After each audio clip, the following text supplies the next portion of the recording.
Whew, okay, I think I've done it. So it took some time, but I was able to arrange my new shorts template for the podcast fairly good. As far as all the previous stuff that I'm moving over to the new channel, youtube.com/ UDP broadcast.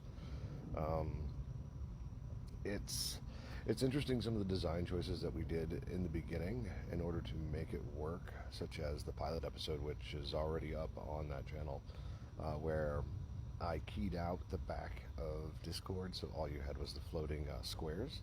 So that way, if somebody joined, it wouldn't disrupt anything too much. But one of the things that I did was, if you take a look at my previous shorts for those episodes, it I just used the flying binary and put words on it and whatnot. And I was like, well. But as we're going through time here, I'm probably going to talk about it a bit more. So at that particular point, what happened is I had an idea.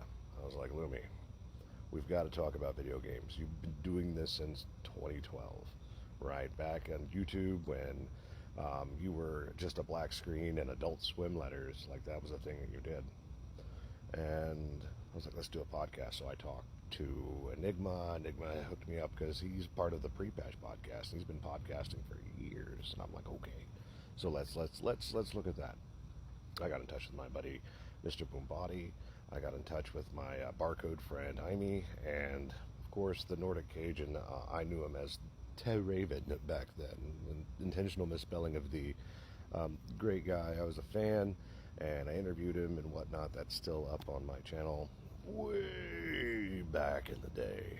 So, but we got together, and we were talking about how we're going to do it, what we're going to name it, because as it stood, I started a Discord server. I was like, all right, welcome to the L-Dubs crew, welcome to Luminary Weekly's crew. And I was like, what do you think of a name for this? And I was like, UDP Broadcast, because nerdy. I'm a tech nerd. And it kind of works because you just pretty much shoot it out there, and sometimes it hits, sometimes it doesn't. It's well in the realm of what a UDP packet is, right? So it was a lot of fun to sit there and think. And I was like, okay, so do we want to pre-record it or not? And they're like, well, you should pre-record it. And I was like, well, we could do it live. I used to do a lot of live stuff. And they're like, well. So it came down. It was June 3rd. And we're like, okay, let's do it. And sure enough, we did it live. And it started in the middle. No fancy intro, no music, no nothing. We just talked about the stuff. Other than that, keep an eye out and have a great night.